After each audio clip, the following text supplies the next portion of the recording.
Okay, so you'll be being asked whether you consent. Just press continue if you are happy. Okay, welcome to this meeting, to our first meeting of the Agreed Syllabus Conference for Northumberland Agreed Syllabus. I know that you've sort of seen me on screen before. A few of us have met in real life, but for many of you, I haven't actually met you. So it would be really helpful for me just to go around and to introduce ourselves and to find out just a little bit more. I know that some of you have been on this journey before, Diana and Ted and Chris and others have probably been part of this, but I don't know everybody's kind of long standing with the SACRE and previous Agreed Syllabus conferences. So it'd be really helpful just to hear about your context, which either faith group you're representing, or if you're from a school, which school you're from. So my name is Kaz, and I am working as the RE advisor to SACRE. Ted, could you go next, please? You're just on mute there. Ted Marley, representing the United Reformed Church and also the Methodist Church from the South East Northumberland ecumenical area. I also have a foot in the Baptist Church until they find a representative. Okay, thank you, Ted. So wearing lots of hats, Ted. Thank you very much. That's great. Chris. Yeah, you're just on mute. Thank you. Chris Hudson, Church of England. That's it. Okay, Church of England.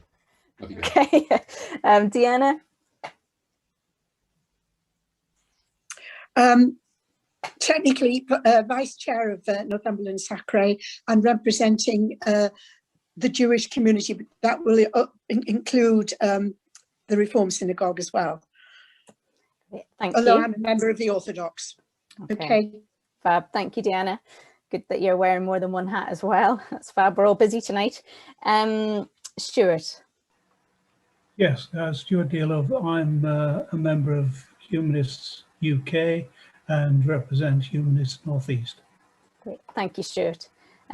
Sarah, and can I confirm that I'm saying your name correctly as well? Yes, it's Sarah. Yeah.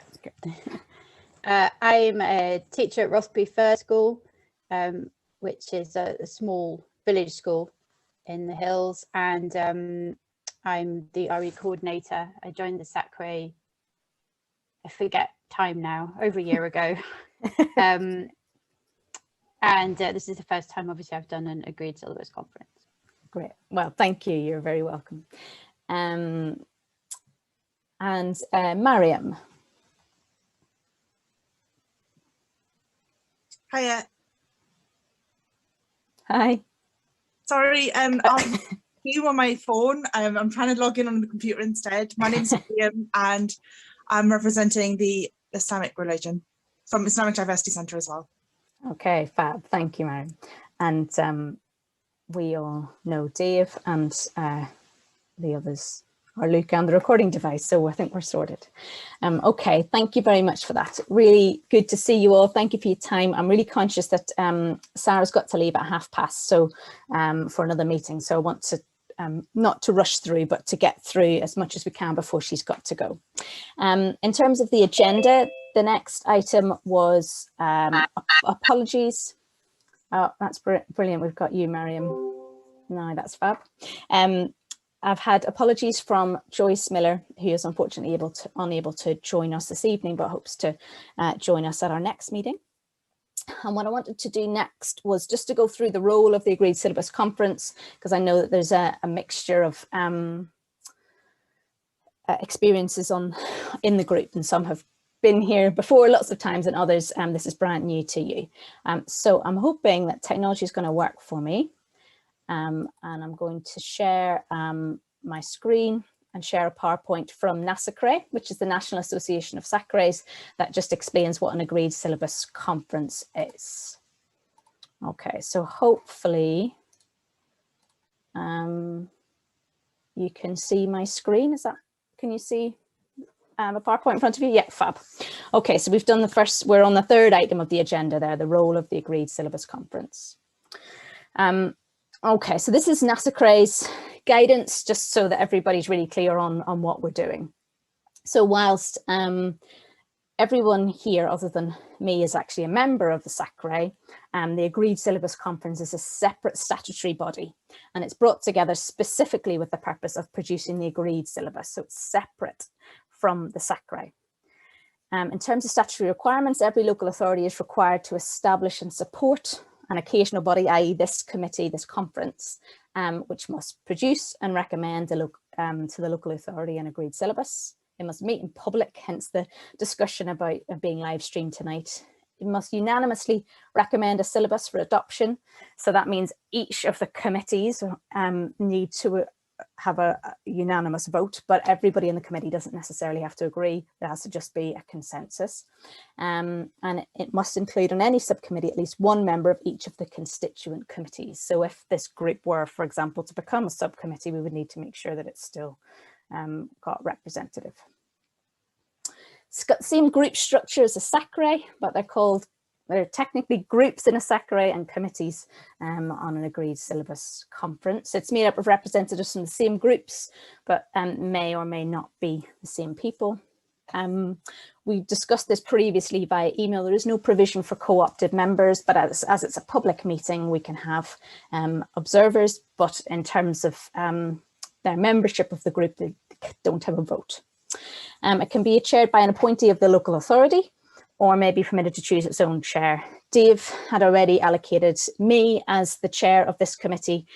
Usually, had I not been appointed, then we would have gone through a process of nominating and voting in a chair. It must specify what will be taught through the agreed syllabus, and it may not specify the amount of curriculum time, but it can provide an estimate, which is what the current agreed syllabus does. And it's the local authority's responsibility to convene the ASC, Agreed Syllabus Conference. Therefore, it's supposed to provide the funds to support the work and the funds to support the work on the syllabus, of course. And these are questions that NASACRE suggest should concern us, which are all really good questions, and I'll send these out to you later so you can have a think about them in your own time. But some questions which I'm sure you considered last time, but how is the agreed syllabus best delivered to each age group? What mixture should there be of formal content, so the statutory stuff that you must cover, or content told in terms of how it must be taught, in terms of content of a religion or a worldview and so on? And what's the balance with that and other thematic work or group work or personal sort of discovery or visits and visitors? What's the relationship to SMSC and other whole school priorities? What is the impact on RE of new curricular developments? I'm going to talk a little bit about that in terms of where what's happened really since the last syllabus was launched. And then what about local faith and belief? How is that going to be reflected in the locally agreed syllabus? And that, of course, includes non-religious belief. What should pupils learn at each key stage? Is that really clear? Is the content clear? And then what should be statutory within the agreed syllabus? And then what should be non-statutory guidance to be placed in appendices? So currently the link that Dave sent to the current syllabus, you'll see that it's in 3 parts. You're probably familiar with that, particularly those of you who were there for the development. Part 1 is your statutory bit. Then part 2 are your non-statutory units, which schools can use if they wish, but don't have to because they're non-statutory. And then a final guidance section. And so the question there is asking, what is the statutory must have, must do, and then what is the guidance? Okay. So that's just to kind of cover of what an agreed syllabus conference is and its purpose. Does anyone have any questions about any of that before we move on?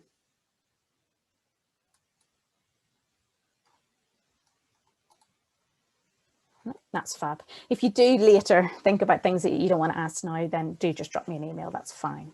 And if I don't know the answer, I'll definitely check in with NASACRE for their guidance. Okay, and I'll just keep the PowerPoint up because I've got some more slides about the next item on the agenda, which was about developments. So what has happened really in the last number of years in the broader educational landscape, and then specifically also in the world of RE, that will obviously inform our discussions for where we're going with the agreed syllabus. So those of you who are working in schools will be very aware of the national curriculum reform. And I know that I'm going back a year or two before the last syllabus launch, which was 2016. But some of that work was just before launch. And some of it is still in the old work, I suppose, as you could say, is included in the current syllabus. So with the national curriculum reform, there was a big change in terms of assessment, and QCA curriculum levels, which came in the year 2000, were basically scrapped in about 2015. Those are currently in our guidance, in our syllabus, that was launched in 2016. I've put the link to the final commission report for those of you who are interested and want to know a little bit more about that. And our RE and assessment section on pages 12 to 14, and then page 73 following in the guidance, refer to the QCA levels. They refer to a document that was brought out in 1999, sort of which led into the QCA levels and so on. Obviously now we're in 2021. Those were left behind in 2015. So we need to think about what advice we want to give to schools now in terms of assessment. So that's one big change. And the other big change that I was going to focus on was Ofsted. Sorry for the teachers in the room to talk about Ofsted on a Monday afternoon. But there's a new framework which came out sort of May 2019 to be put into practice from September 2019. And it focuses on what is often talked about as the 3 I's: intent, what are you intending to teach; the implementation, how are you putting that into practice; and then the impact, what difference is it making. You might have heard the term deep dives. They're not as fun as they sound for the teachers, but so the schools suggest a handful of subjects that the inspector will take a deep look into, and one of these could be RE. So just in terms of us moving forward, we need to think about how are we helping our teachers in our schools to be able to articulate their intent. So what's their rationale for the RE they're teaching? And how have they put together their curriculum in school, and then what is the impact of that? So we need to be thinking about whether our syllabus is helping teachers to do that. And the big focus really from that assessment change and the national curriculum changes and the Ofsted change is about having a focus on fewer things in greater depth, really wanting children to master kind of concepts in subjects. And so Ofsted is seeking what they're calling a knowledge-rich, broad and balanced curriculum. RE is obviously a part of the broad and balanced curriculum, and that's in our favour in terms of SACRE, of saying that as part of the broad and balanced curriculum, children need to have their statutory access to RE, but it needs to be rigorous, and it needs to include substantive knowledge, which are your concepts, and also disciplinary knowledge, so your ways of knowing. I'll talk about that more in a moment. Ofsted is looking for pupils to know more, remember more, and be able to do more. And if you go into any school, that's kind of in teachers' heads all the time. So we want to think about and hear from our teachers about how the syllabus is helping them to do this, or could help them to do this. So that's the big wider educational landscape. And then in terms of specifically RE, developments since the last syllabus are wider discussions about religious literacy. There was an all-party parliamentary group, some work on that in 2016. In the RE world, there's been a lot of discussion about what religious literacy looks like in the classroom, and how we enable our pupils to talk about religion and beliefs and worldviews in a way that is balanced and informed. There's also a lot of discussion about multidisciplinary RE. And so going back to that substantive and disciplinary knowledge from Ofsted. So in terms of RE, the disciplines that are usually referred to are theology, philosophy, and social and human sciences. So the believing, the thinking, and the living, if you like. Then there's the core report, and I know that many of you will be familiar with this, and I think Joyce Miller came and did a presentation to SACRE last year about this. This was launched in 2018. There was a commission, so core, that commission on RE. So there were a number of commissioners appointed who did lots of research into how RE was going in the country. And then they published a report. Do have a read at least the executive summary if you're not familiar with it. And they called it Religion and Worldviews, the Way Forward. And they put forward a number of recommendations, and Joyce is going to share some of that, hopefully at a future meeting, and how our current syllabus correlates with the core report. In terms of worldviews as well, Theos is a think tank, and they've just produced a report, Worldviews in Religious Education, and that's worth a read for those of you who are interested in that as well. So we need to be thinking about some of that stuff too. And then in terms of Ofsted RE as part of a broad and balanced curriculum. So all of that in terms of the RE world. The current syllabus that we have is launched on a document called A Curriculum Framework for Religious Education in England, which was published by the RE Council in October 2013. There hasn't been another one from them since, but again, that's a discussion about whether sort of 8-9 years later, we're happy with that, or whether there's anything that needs to be updated off the back of that. Okay, I know that was a lot of information to just throw at you there, but is there anything that anybody, I'll stop sharing just for a minute so that we can see one another again. Great. Is there anything that anybody wants to ask about all of that? So I was just talking through there about changes in the national curriculum, changes about assessment and levels, changes in terms of Ofsted, and then with RE, multidisciplinary, the commission, worldviews, religion and worldviews, and so on. Deanna. Could you possibly send us those? Yes, of course. Yeah. For us to absorb and have a think about, and then need to think about it in relation to the current syllabus that we've got, because you don't really want to reinvent the wheel. There was a lot of hard work went into that. Oh, no doubt, yeah. You know, having worked on other agreed syllabuses, or syllabi, I should say, be grateful for those, so we can, you know, link into what you want us to look at as well. Yes, of course, Deanna. Yes, I will. I forgot to say that. Go to Sarah next, because I know you've got to go in a moment. Thank you, Kaz. It's really helpful in putting us in the picture of where we're headed. That's really useful. I was just reflecting as well that I'm also at the moment implementing the relationships, health, sex, education policy, which is another part of my role, and that kind of crosses over also with the old PHSE type time of the timetable, and the RHSE or RSE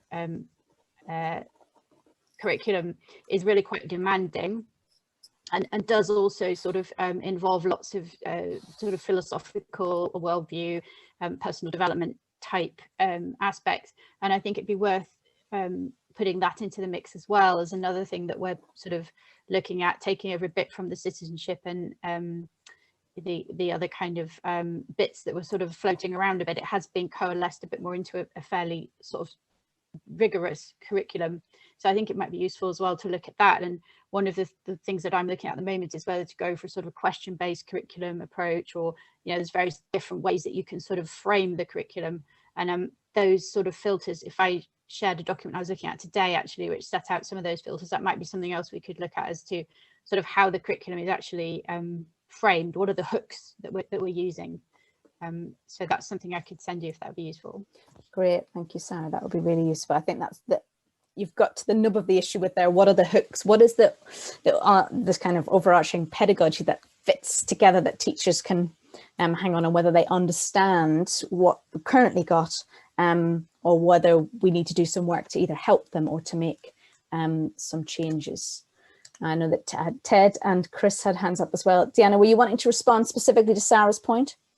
It's just triggered something else in me, okay. And we haven't got a representative here, and I don't know the answer to this, but maybe Dave can give us the answer as to how many special needs schools there are in Northumberland. I know your primary, Sarah. Was it 12?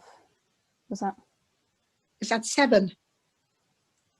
Chris is going 7. And I think we're talking here very, very as you said, philosophical and theological ideas, but we've also got to think of those other children as well. They have every right to have RE. And I'm quite passionate about that. No, oh, I absolutely agree Sorry. with you, Deanna. That's fine. Okay, thank you.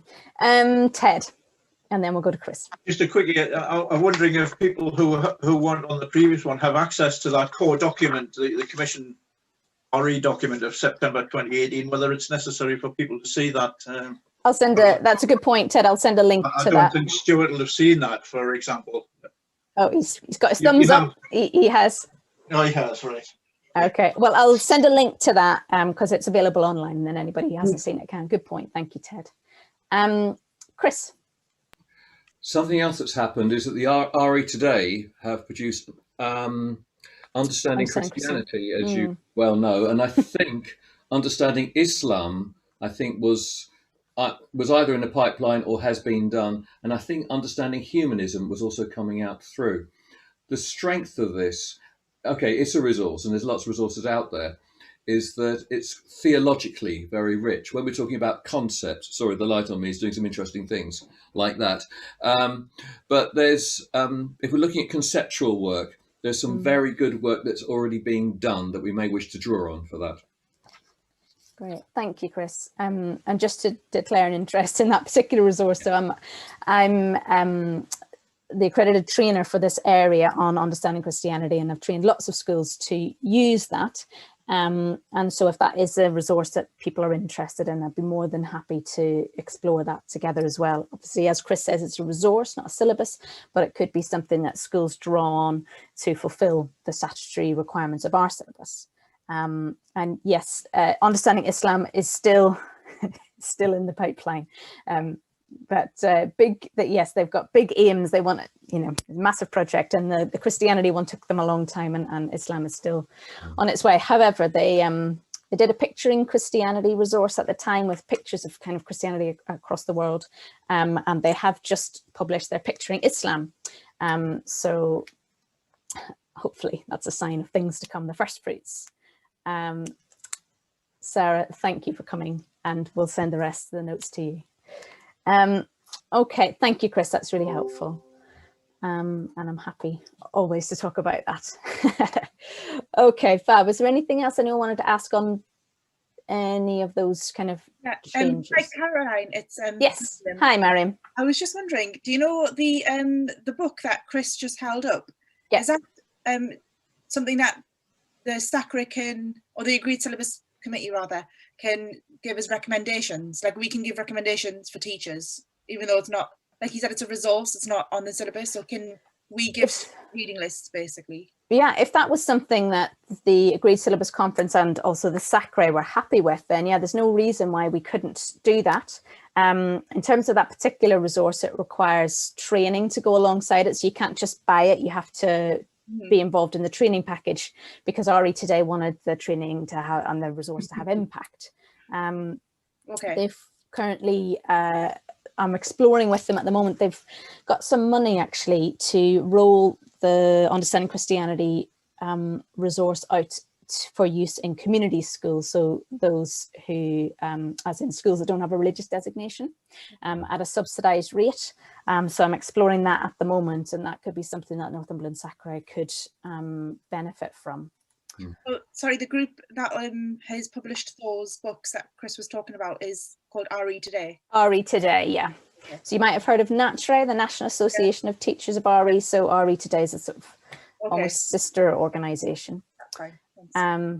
Thank you, Miriam. Deanna, there isn't an Understanding Judaism yet.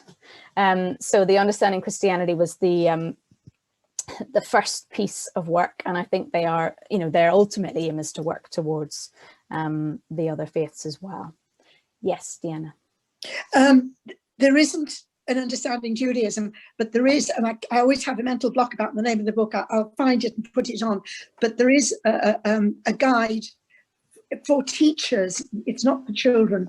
The Board of Deputies of British Jews have put together. I can't remember the name of it. I know what you're talking about. Yes, I don't remember the name either, but I know the one you're talking about. But that's an excellent resource as well. because it does give you, it's virtually understanding Judaism put together by Jewish people. I'll find it and put it on. Okay, thanks. Fab, thank you. Okay.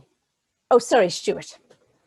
Yeah, if we're talking about resources that both inform and can be included in the agreed syllabus, the two things come to mind. One is prompted by Chris, that understanding humanism on the Humanist UK website is an enormous, vast resource of information, and it's referred to in an addendum that the Northeast Humanists worked on in order to provide information about humanism, which could be included in the Durham syllabus, which has been adopted. And it's also been adopted by the North Tyneside syllabus as an appendix. So we can make sure that those two resources inform the decisions that we make for the final version of the new agreed syllabus. Great. Thank you, Stuart. That's great. Yes, Deanna and I were both at that discussion about the Understanding Humanism appendix to the Durham syllabus. So thank you for reminding us about that as well. That's great. Okay. What I was going to talk about next, so the next item on the agenda is about the sort of plan going forward. Obviously, everything that I've said so far is just what I've been thinking about, and I want it to be very much representative of what you as a group want to do. So I was going to I'll share my screen again and show you my next thinking with regard to where to go next. Hopefully this will work. Okay. Can everyone see that? Give me a thumbs up. That's great. Thank you. Okay. So in terms of moving forward, you know, absolutely, Deanna hit the nail on the head there when she said about the amount of work that has gone into this current syllabus. You know, you can see from hundreds of pages of work that's there.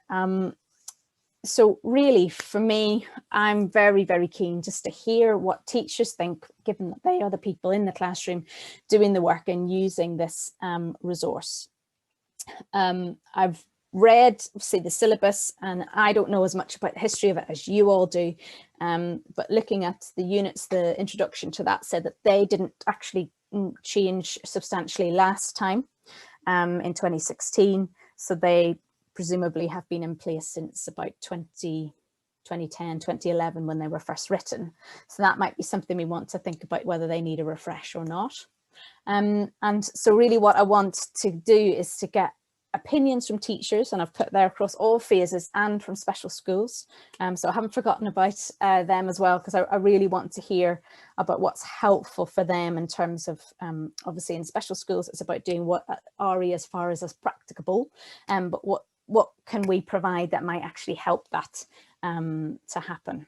So ideally what I would like is to put together a questionnaire that would go out to all schools. And I'm not under any illusions that, you know, we'll get 100% return. However, I do want everybody to have had the chance to be asked. And any data that we gather from that then will hopefully help us to inform next steps. We're trying to put together a teachers working group. I've got a handful of teachers at the moment, so it would be great to have some more. So do, if you know of anybody that you know might be persuaded, do give them a little push. And then obviously I'd like to hear your views as members of the ASC, and many of whom have worked with this syllabus for some time as well. So that would be my sort of consultation ideas in terms of that, and then you know we as a group can gather what, you know, I'd report back to you as to what teachers think and what's useful to them and what's less useful and what they would like and so on, what changes, and then we can make decisions based on that. And then the options as I see them in terms of what NASCRA would say as well, which are obviously dependent on time and budget, but either keep the agreed syllabus in its current format, no changes, update the current agreed syllabus to take account of the changes that happened in the educational world and things like the core report and so on, which is what Newcastle, for example, have done. write obviously a brand new agreed syllabus from scratch, or to purchase an agreed syllabus from another local authority or organisation. So I'm just stating those as those are the options. I've got no view on which one we'll take, and that was obviously up to you as a conference to agree on once we've heard back from the teachers.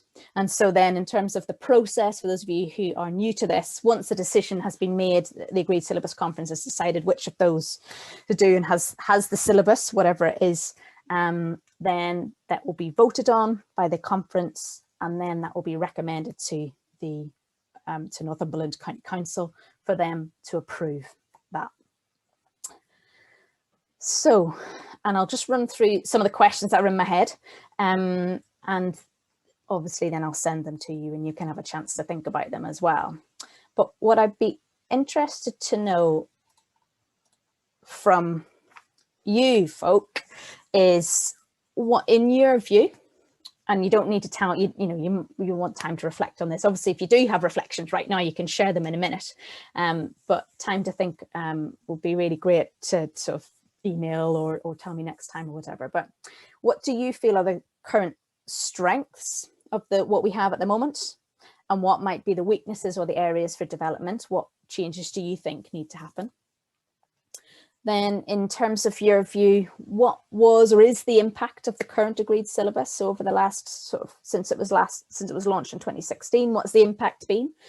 Have you been able to measure any impact, or do you have any maybe anecdotal sense of what the impact has been? How is the current agreed syllabus being supported by CPD, and then what might we do, we or I do, going forward to support whatever our new agreed syllabus will look like?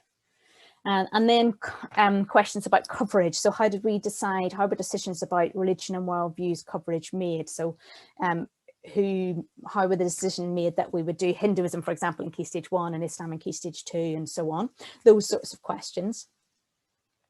And in terms of content, my actual, what content is to be taught within each faith and so on.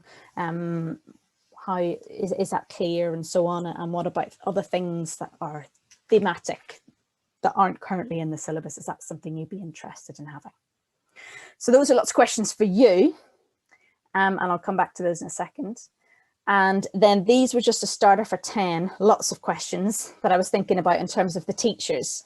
And I will send this to you all later. And if you have other questions or comments to make about these, it would be really helpful to help me to put together a questionnaire.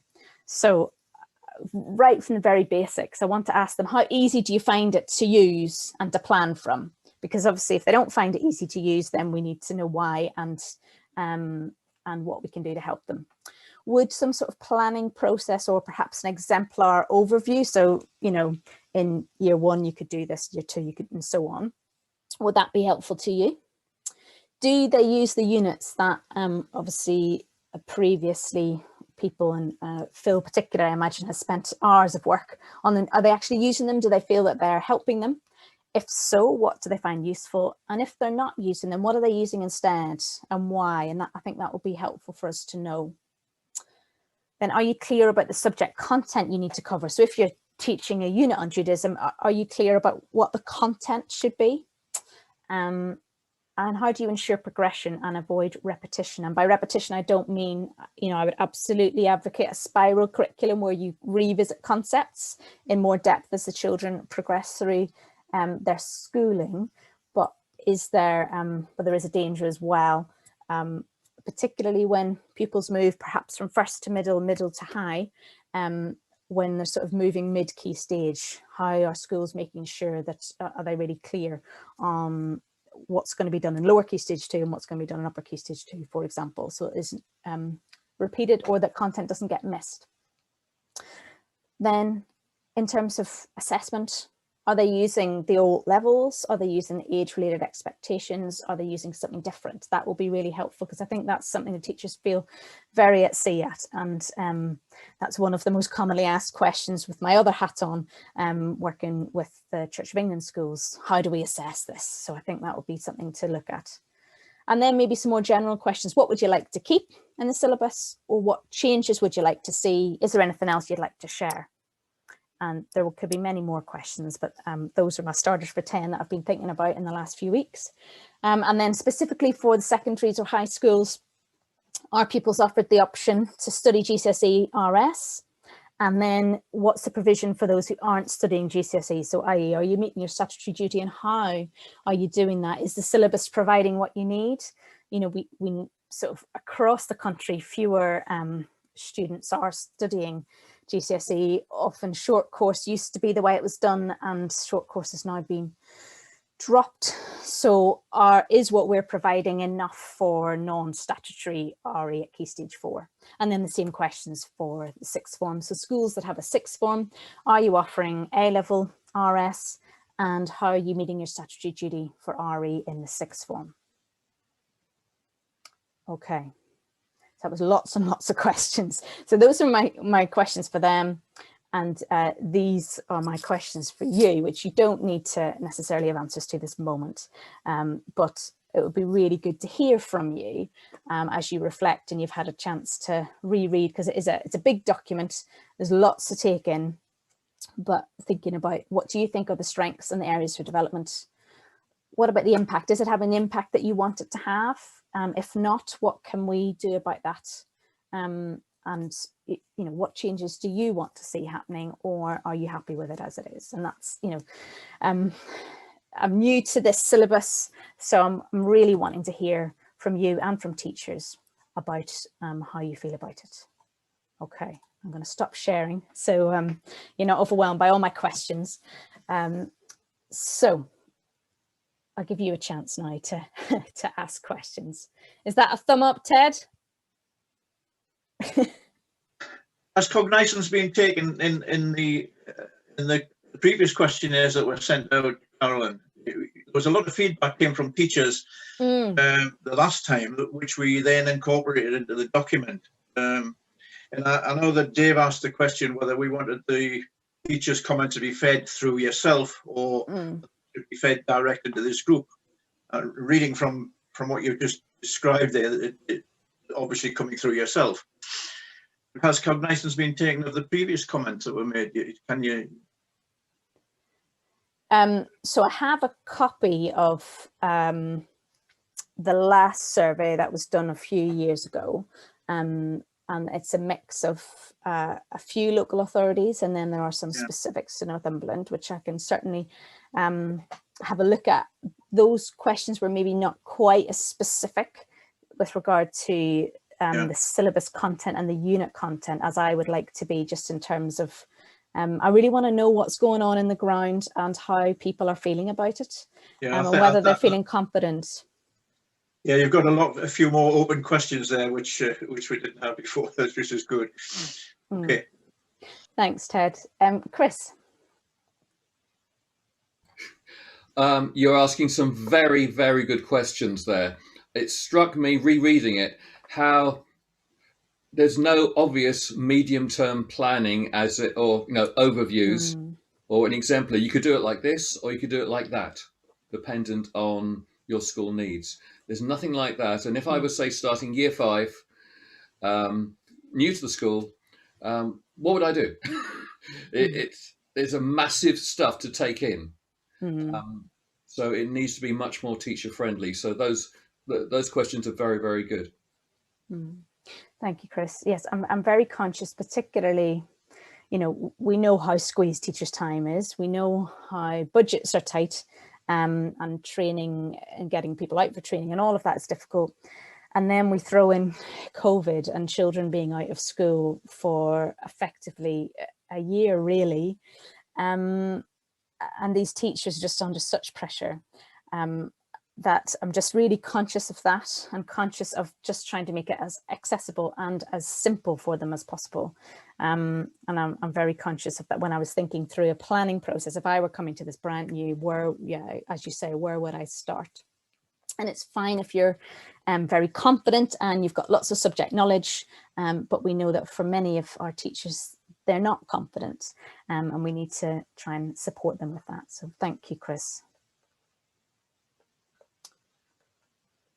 Great. Does anybody have any sort of reflections or questions or anything, it's fine if you don't, but on anything that I've proposed there. So are you happy with that as a kind of suggested way forward of put together a questionnaire, ask teachers, get together a teaching working party, and then feed that back to this group, and then we make some decisions based on that?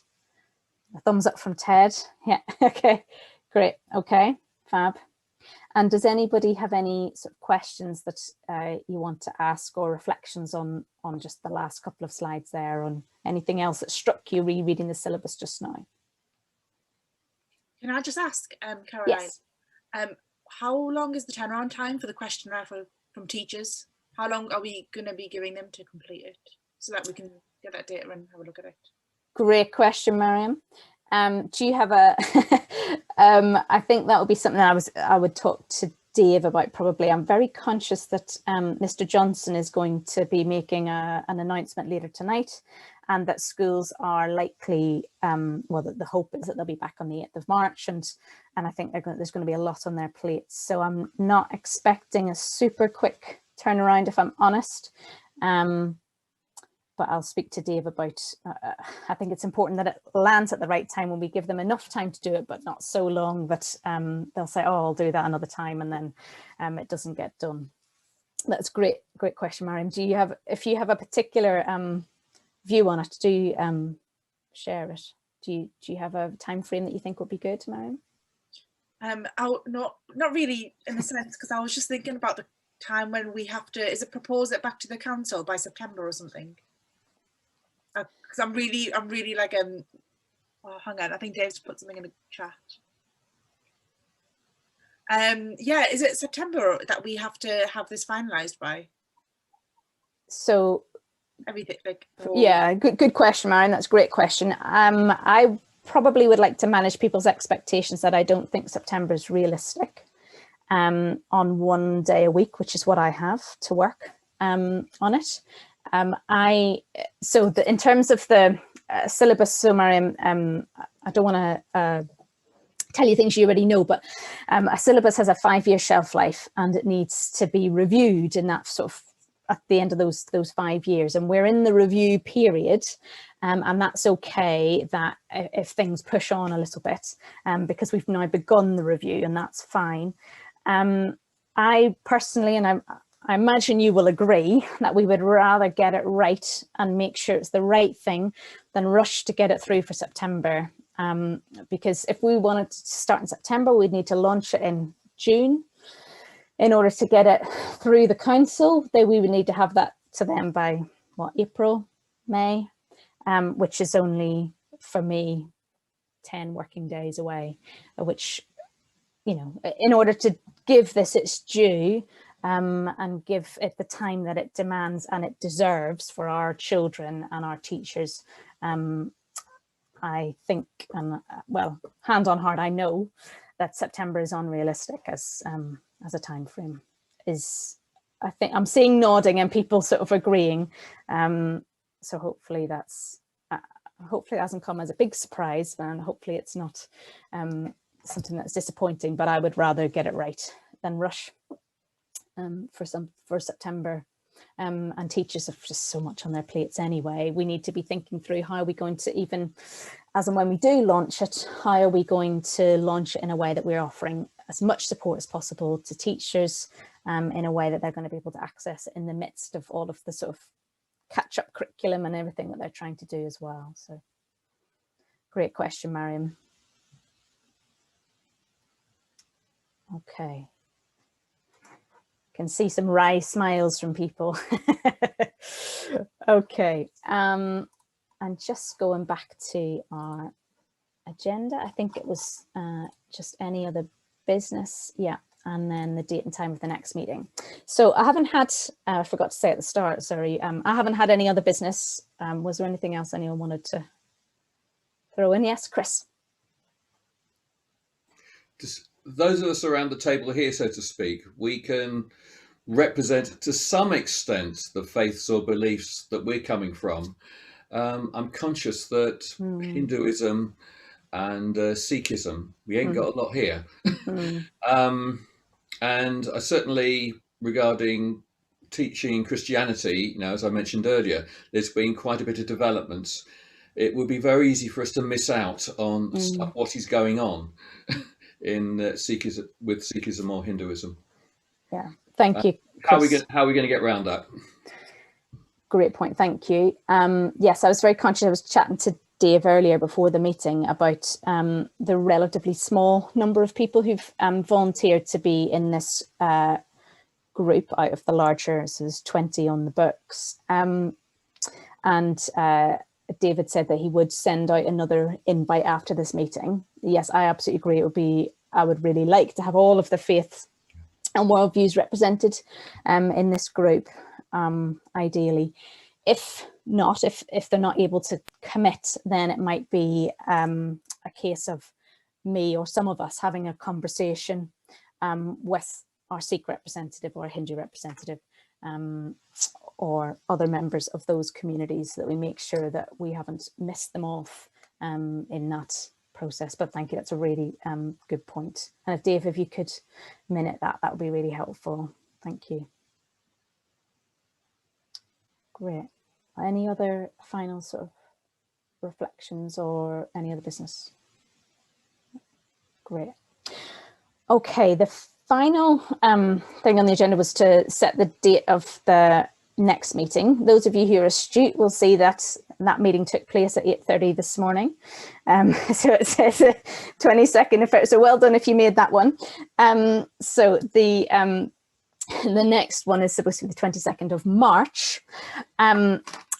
I just wanted to raise, I have, unfortunately that day, I have a meeting at 4:45. That's 4:50 now, so I suppose it's possible. I really wanted to know from you what you wanted to do. So would it be possible to shift this meeting a little bit earlier? So maybe start at 3:45 or 3:30? Or would you prefer to change the date? What was the date again, you said, Bruce? Monday, the 22nd of March. So I think are people happy to stick with that same date, but push it a little bit further forward? So should we say 3:30? I'm happy for that. Thank you, Stuart. Chris is happy. Deanna, Ted, yeah, great. Miriam, thumbs up from you as well, that's great. And Dave has already said that was fine. So we'll obviously make sure this is confirmed via email as well. So the next meeting is on Monday, the 22nd of March at 3:30 p.m. Okay. Fab. Well, thank you very much, everyone, for coming. I think that's been a really good first meeting, well, from my perspective, just to talk to you all and get some views and so on. After this meeting, I'll make sure that PowerPoint, I'll send it over to Dave and make sure that gets shared with you. It would be really helpful from my perspective for you to reflect on the questions for yourselves and to feedback any thoughts, like, for example, Chris's idea there about the medium-term plans and things that strike you as you're reading that you think, oh, it would be really helpful, or trying to read it from a teacher's perspective, that would be really helpful. And then also, if you've got views on the teacher questions, so either any that you think are not worded correctly or that you don't think should be there, or if you've got extra questions, because those are just the first ones that came into my mind, please do share those as well. Great. Dave, you've come back on camera, so I just thought maybe you were going to give us a pearl. No pearls of wisdom from me. I've just been furiously typing to try and keep up with everything that everybody said. No, just thank you very much to everybody for coming. Thank you, Kaz, for the very clear outline of what we need to do and how we might go about doing it. I think it's been really useful and certainly a lot clearer in my head now what the road ahead looks like. So no, appreciate everybody's time. Thank you. Great. Thanks, Dave. Thanks everyone for coming. Have a good evening, and I'll see you at 3:30 on Monday, the 22nd of March. Okay.